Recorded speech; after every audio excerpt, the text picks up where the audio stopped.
good nutrition feeds minds. We're talking fueling student learning today on The Inside Scoop. Welcome back to The Inside Scoop. I'm David Owen. According to research, students who are fed well learn well. So, what exactly does that mean? Giving the insights on that today is Cobb's Executive Director of Food and Nutrition Services, Emily Hanlin. Emily, welcome to the podcast. Thank you, David. It's great to be here. And you have been here before, so this is not a first-time thing. I do want to say that you guys are an amazing team. Thank you. You really are, because I started thinking about this podcast and realizing you feed over 108,000 students every day, some of them twice, right? Oh, absolutely. Okay. And you are the only department that I'm aware of that operates within your own self-sustaining budget, right? Yes. You don't get a part of the tax money. You operate from the cash register to the vendor, I guess you'd say, right? Yes. So we actually, and I love to say this because we take no money from the district. So right, all the local taxpayer money goes into educating kids in Cobb. So we are funded primarily through USDA for reimbursement for our meals. Okay. And then again, payments at the register for those students who don't qualify for free or reduced price meals. Well, and for what it's worth, you also are, let's face it, school lunches have taken a PR beating. Yeah. Oh, yes, absolutely. for as long as I've been around, which is a long time.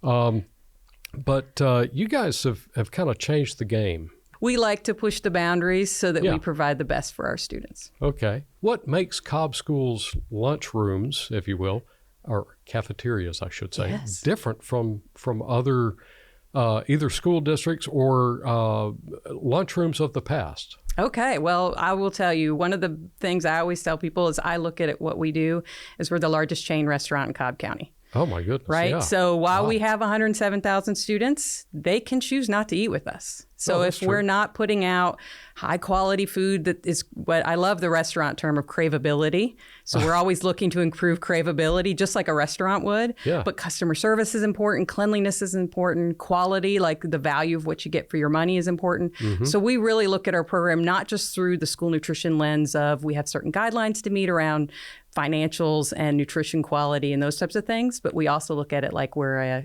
basically a restaurant, because as you mentioned, we're self-sustaining. And so we really have to provide our customers with what they're looking for. So it's a fun challenge. Within the USDA regulations, there's very specific guidelines around what we can do as far as sodium and fat and those types of things. So we have to be creative within that box, which is kind of a fun challenge. Well, and to that end, we're talking about the federal influence, I guess, or mandates, right? You don't have a choice. There is no choice. Yeah, if you don't comply, you don't get their money. Yeah. So I remember a few years ago, there was a mandate about what could and couldn't be served, and it was so, I guess you'd say, restrictive that there was an awful lot of stuff the kids just wouldn't eat, right? Absolutely. So how do you, that has gone away, right? Oh, absolutely. Yeah, good. We've worked really hard. There's a couple things that have changed. So, of course, when the regulations changed, a lot of the manufacturers were struggling to kind of catch up. So the quality of what they were putting out wasn't very good, right? So you're kind of caught in this weird spot. So we really leaned heavily into what I referred to as speed scratch at that time. And so luckily I was here then, but then I was gone, but I'm back. So it's kind of a nice kind of full circle for me, but trying to make those items better. But the first dip in sodium restriction was very tough because what we have to comply with is nowhere near what people see in the marketplace. So we have to be more creative with things like seasonings. So spices, different things to brighten things up, like lemon juice, lime juice, to kind of give it some brightness to things. So we've had to learn to be more creative with how we're building recipes to still comply with the regulations, but also make it taste good. Right? Because if it's not untaste, and that's where we were struggling, right? We had a lot of stuff that really was falling flat with the students. And so we've worked really hard over the last few years.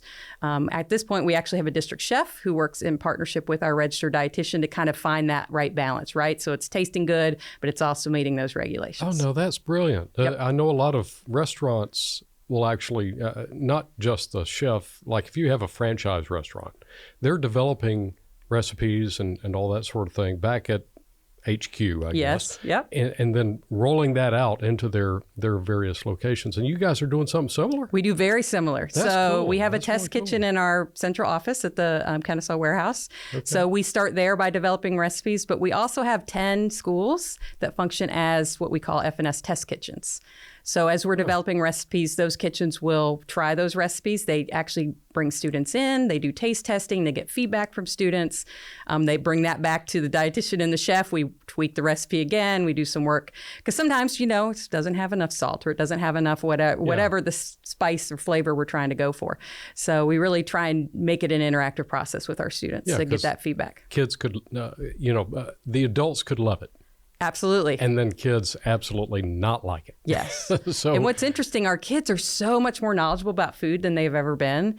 And I blame that a little bit on either TikTok, social media. If you've ever seen that TikTok Made Me Eat It craze, where people are trying new recipes and different things. I know. No, I'm not there. That was a younger person that told me about that. I'm just going to be honest. But I think kids are more into exploring new flavors and exploring new items. And so we're really trying to work hard to put some new things out for our students. So a lot of what we're going to be working on for our January menu rollout will include some of those new items. Okay. And we'll get more into that in just a minute, because I know that's exciting. Oh, yes. It's very your exciting. Department. I got to eat a lot of food over the last 2 months as we were working on these recipes. Before we go into the holiday break. Even. Okay. So I've heard this phrase, locally sourced. Oh, yes. So there is a big farm to school movement. We've been doing this farm to school for 10 plus years. Really? Yes. So we work with our produce distributor to really find farmers who have enough crop capacity to service us, right? So we could do 55,000 lunches a day. So if I need apples, I need at least 55,000 apples. So when you start thinking about the quantity that we need, we really have to leverage our partners, our distribution partners, to find some things. But we consider local, and we're working on we have a special local Food for Schools grant from the Georgia DOE this year. Okay. So it's any item that's produced within 400 miles of here. Oh, so for us, that could mean, and just about every state that touches us could be within 400 miles, depending on Southeast, right? Yeah.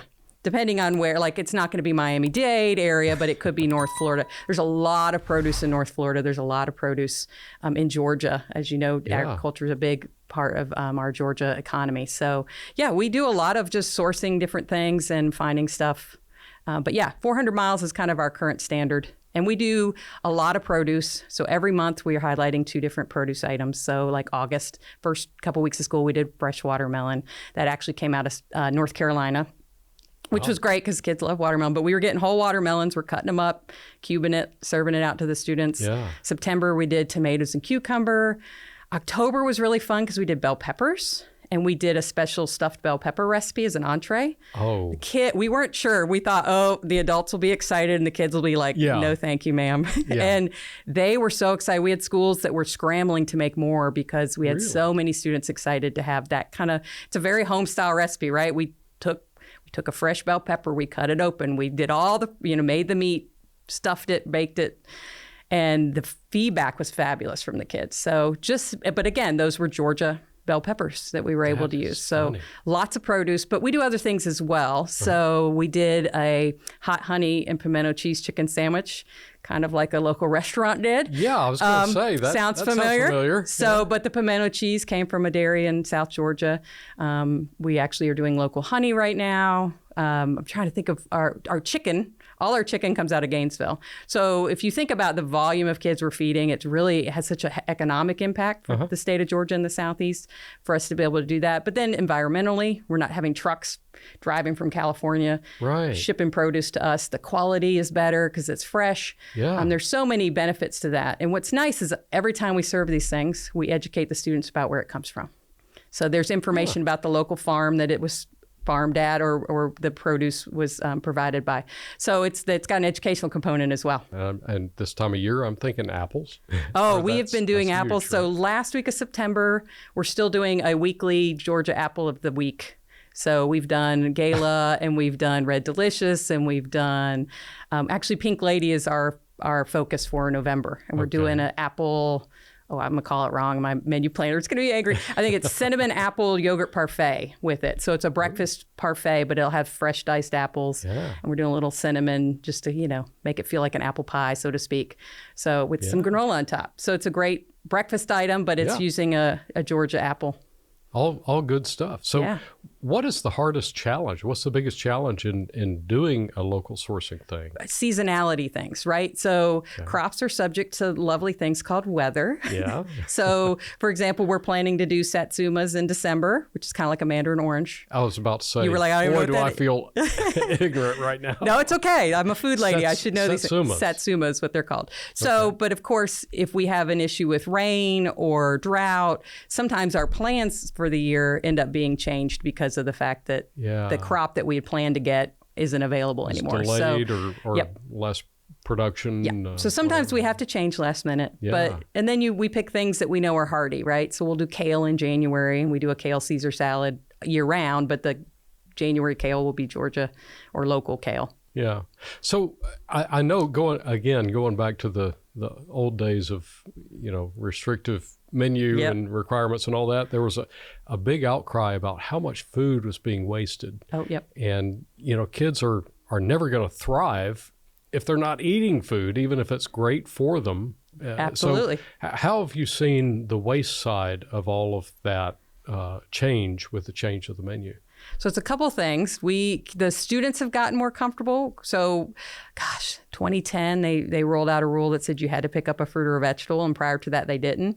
Huh. So, of course, we had a lot of students just picking it up because they were being told to pick it up, and then it went right into the trash can. Oh. So a lot of what we've done is talking to students, updating those recipes. So I talked a lot about like the fruits and things we're doing, but we do a lot of fresh vegetables as well. So we've been doing like a roasted butternut squash. That's a fresh butternut squash that comes in diced that we roast and we season and make it maybe cinnamon sugar flavor, or we make it a little spicy. We have different options. So we've worked really hard to make sure that if they pick it up, they actually want to eat it. We do a lot of education around, we call take what you'll eat and eat what you take. Yeah. So teaching the kids that, don't just put it on your plate to put it on your plate. Like if you really want it, pick it up, and that's what we want you to do. And we actually allow them to sample things. So I don't know if I like the butternut squash. Well, we'll give you a sample. Well, that's cool. And then that way they're not taking a full serving if they're not sure they like it. And then the next time they see it again, they're like, oh, I liked that. I can take that. So we'll be doing a lot of that with our new menu items as well, sampling. Wow. That sampling idea, that's brilliant. Yes. Because then I don't know if I'm going to like it, and then you don't throw away if they decide they don't. We're one of the few departments who will stand by a garbage can and watch what goes into the garbage can, but that's how we know, right? If they take it off the line and it goes right into the garbage can, then we know, okay, either that new recipe isn't working like we thought it would, or they don't understand that they don't have to pick something up if they don't want it. So some of it's like, is it an educational component? Is it a recipe item that needs to be updated? So we get a lot of information from the garbage can, which is you would not expect. And then we do a bunch of recycling things in the back of house, right? We recycle all our cardboard, we recycle all our cans and things like that. Pallet stuff, we do a lot of that type of stuff that we can control in the back of the house as well. A lot of us just like to know, what's my kid eating?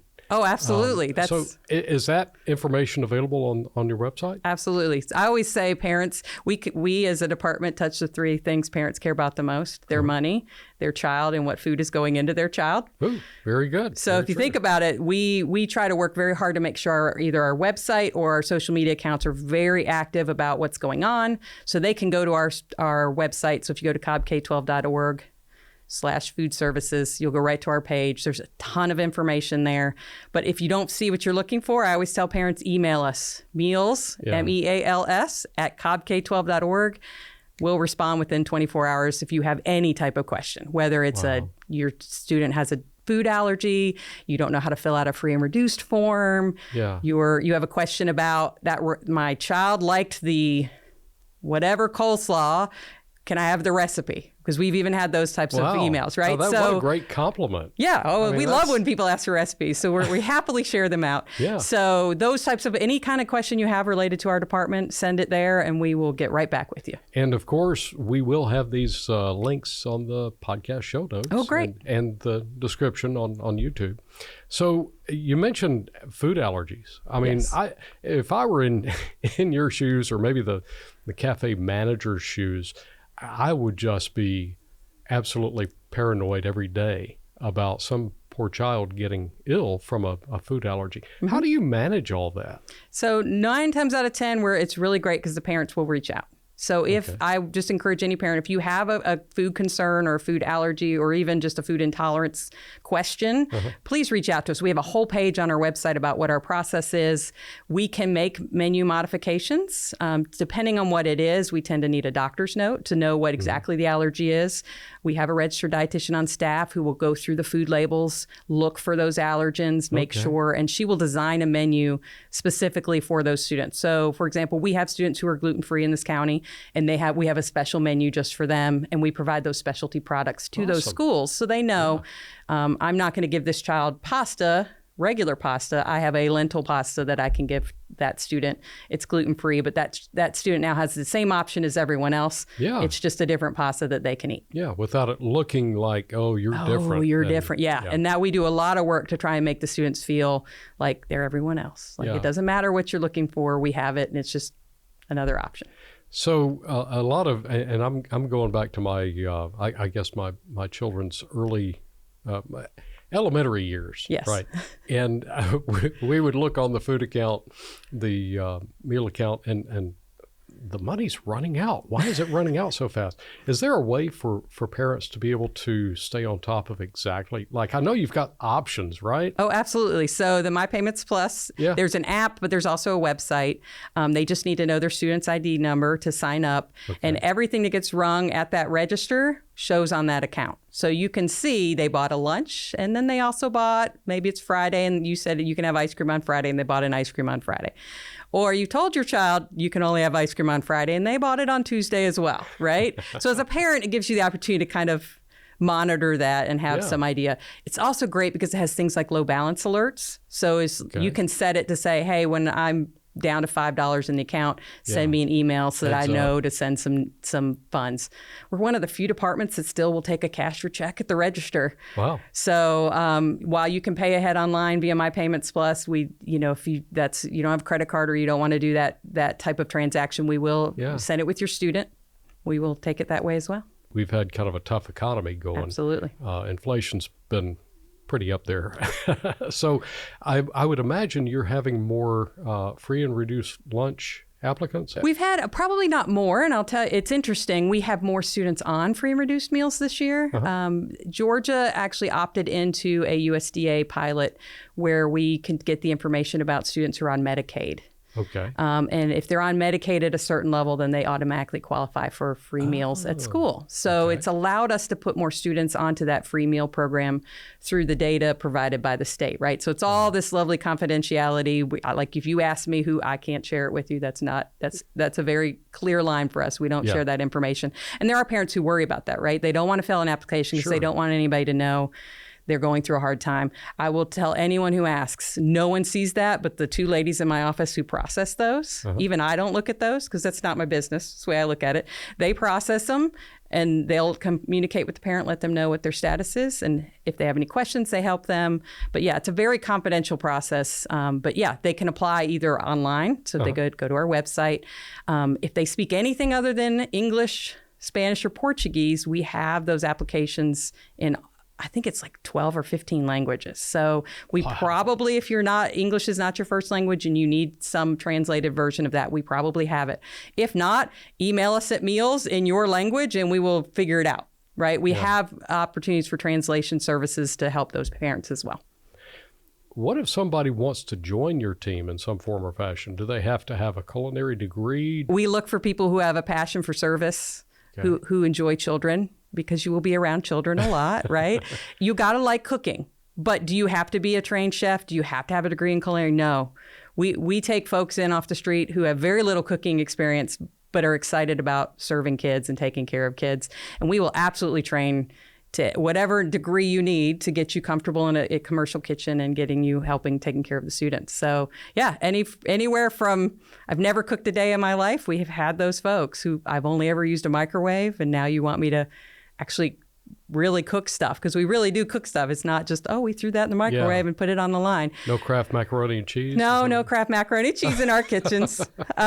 We do a lot of cooking from scratch, right? And we have commercial equipment that most people aren't familiar with. So there are very few people walking in the door with some of that experience anyway. So we actually put them through a 30-hour training course as part of the hiring process to get them comfortable with everything. Yeah, that's kind of important. And, yes. And to that point, are you able to share some of the wonderful things coming up? Absolutely. Thank you for asking. I will tell you, it's funny when you look at our student population. We've been having more requests for things over the last few years. Our first big push was plant-based. A lot of requests for more vegetarian-style options. All right. So we added some of that. We got some more requests for halal items. So we've added some halal items as well. Okay. And really the big trends in the marketplace, and as I talked about our students being such foodies or more educated about food, is more globally inspired items. So while our menu in January, that when we roll out, we'll have a lot of those what we call traditional student favorites, right? We're going to have our pizza, and we're going to have the nachos, because the kids love those things. Yeah. We are starting to incorporate some more of those unique flavors that kids are looking for, because they get excited to try new things. So I will tell you the thing we have a chana masala coming, which is probably I'm most excited about, because I really like chana masala myself, and we found kind of the right balance to meet the nutrition regs but still taste good. You're going to have to define this for you. Don't know what chana masala is? I'm going to invite you to lunch, David, when we have it. Give me a burger and a hot dog or something. But what's funny is you think, right? So most people are like, you're going to feed that to you would be shocked at the number of students who will come through the line and know exactly what that is. Really? Yes. Okay. So we're doing a Cuban. You might be more familiar with the Cuban sandwich. Okay, there you go. Another sub we're doing is a banh mi. Do you know what that is? I will pretend like I do. Okay, I'll tell you. So this one's going to be turkey. So it'll be turkey and cheese, but it has a sriracha mayo on it. Oh. And pickled vegetables. So we'll be doing some quick pickling. So it'll have radish and red onion and things that we'll have pickled, and it'll be a sub that we're making in-house. I'm literally salivating. Good. One of the things we like to do is we'll test things. So we do things called like restaurants, as I mentioned. So LTOs or limited time offers. So last May for Cinco de Mayo, we did handmade enchiladas, right? Ooh. So we hand rolled the enchiladas. The students, it went over so well, that will be on the menu. So we'll have enchiladas on the menu. Ongoing? Ongoing. Wow. So we have a beef version, but we'll be adding a black bean version that'll be vegetarian for our vegetarian students. Sure. We're doing a Thai green curry bowl. So there's a chicken version and a chickpea version. So again, for our vegetarians. So we've got a lot of really cool, unique flavors that I think our students are seeing out in restaurants that they'll be excited to have at school. Oh my gosh. I should have eaten before I know, this I podcast. apologize. You are absolutely, and listeners, if you are like me, you're like, I want to go try it. I want to go. So check with your local school, but most principals absolutely welcome parents to come in and have lunch. Yeah. So I'd say when our January menu rolls out, check it out. If there's something you want to come try, come have lunch with your student. We happily will serve you. If your student will allow you. Well, yeah, middle school kids. Yeah, middle and high school kids will be like, no. If you have a middle schooler or a high schooler, email me. I'll come eat lunch with you, and we'll try some of the new items. So this is one of those times where I'm going, I wish I was in school right now. It's a great time to be a student in Cobb Schools, that's for sure. Absolutely. Well, we'll be sure to put the links for all of these things in the show notes and the description. And folks, if you heard something today that was helpful to you or informative for you and your family, please give us a like, subscribe, and follow, and be sure to share the podcast with a friend. After all, you're not the only one who needs to hear it. Thank you for listening to this edition of The Inside Scoop, a podcast produced by the Cobb County School District.